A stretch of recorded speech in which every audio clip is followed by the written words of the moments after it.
What's going on, everybody? This is Dave from This Is Punk Promotions, and I'm with Joe Billy. How's it going, Joe? Hey, how's it going? Doing I'm good, good. I'm good. thank I'm good. you. Let's dive right into it. When did you start playing music? I started playing music in 2010.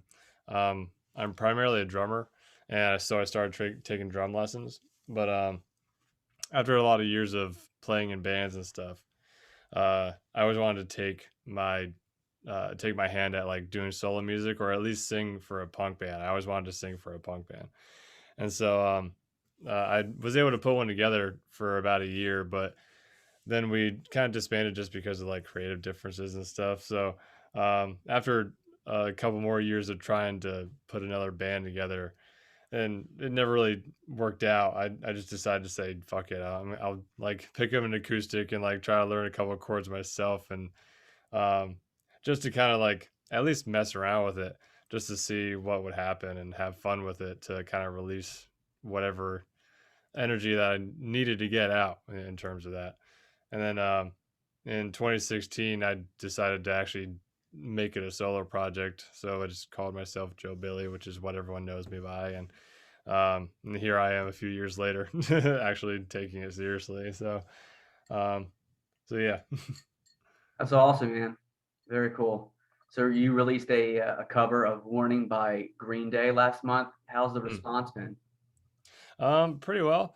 I don't think I've pushed it an incredible amount. I really was just doing that for fun, see if some of my fellow Green Day fans would react to it. Everyone seems to be fairly impressed by it because I did produce it myself, and everything on it was played by myself, um, and so it was a lot different than anything else that I self-produced or released, which was cool. Like I never really released a cover before, and Warning's a really fun song, so I and with all the amount of layers in it, it was a bit more of an experiment or an experience to do, which was a lot of fun.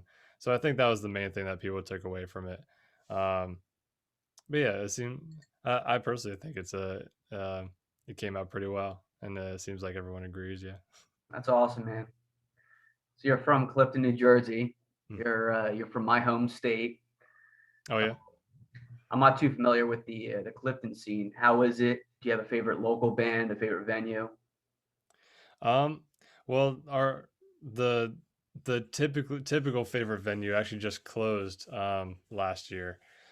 We used to one of my favorite spots became the Clash Bar in Clifton, and that was just a fantastic little dive bar joint with a small stage and um, like really 80s style like uh, interior and stuff. And the owner Bob would always play like B movie horror movies like in the small TVs up above the bar and stuff.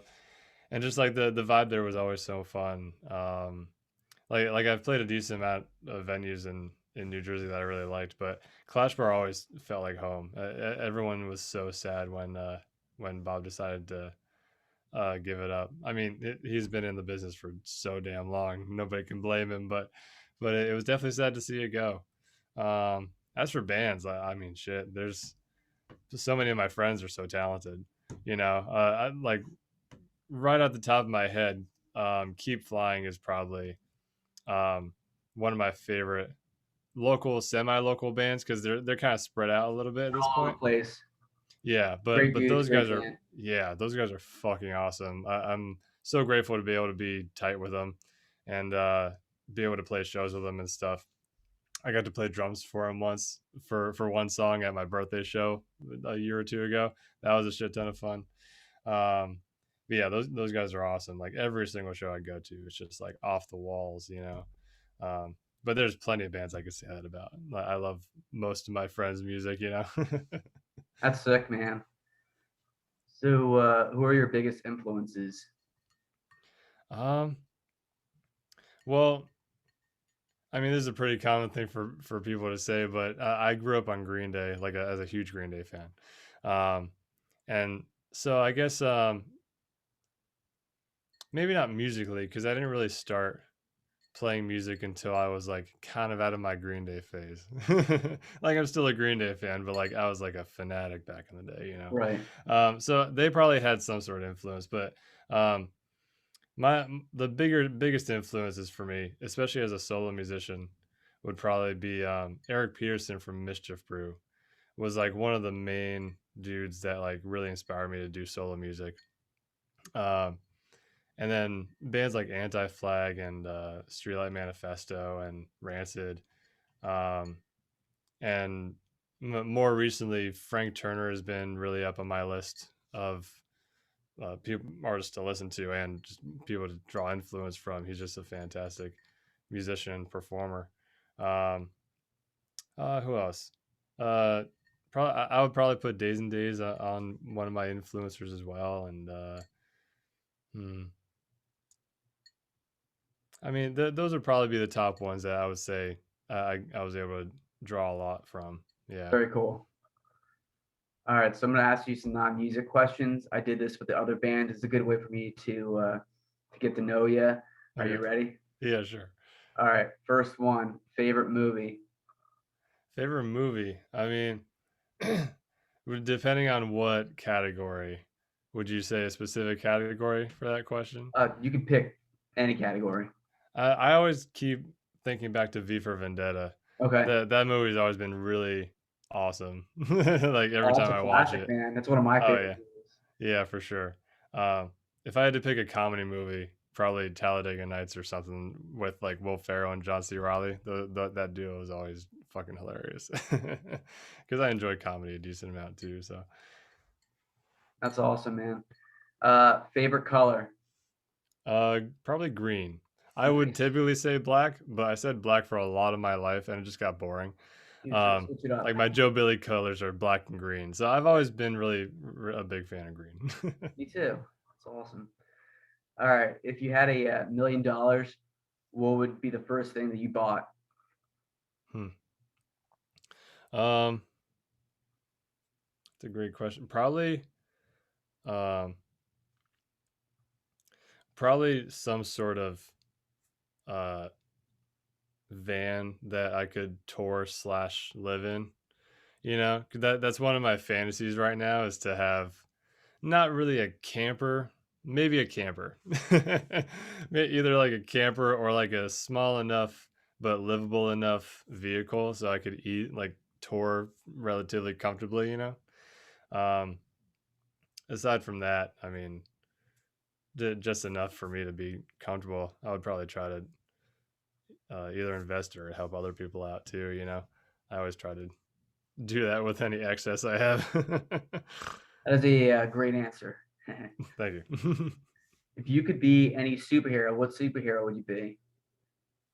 um, I mean, I'd probably just pick Spider Man because I grew up on Spider Man, and like I've never been much of a um like a Marvel or DC or like superhero fan type of guy, but Spider Man always just kind of like did it for me, and I always used to love playing Spider Man 2 for the PS2.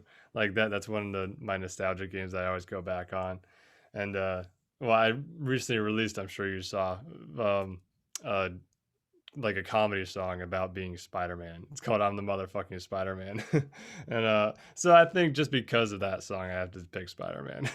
Can't go wrong with Spider-Man. Yeah, Would you rather explore space or the ocean? I would say the ocean probably. I mean, cause I love space. Like I love space, and I am upset with myself that I haven't gone stargazing enough this past year. Because I always love doing that, and I always love um, like watching shows like the Cosmos and stuff like that. Anything that has to do with like theories about how the universe functions, because we barely know how it does, right?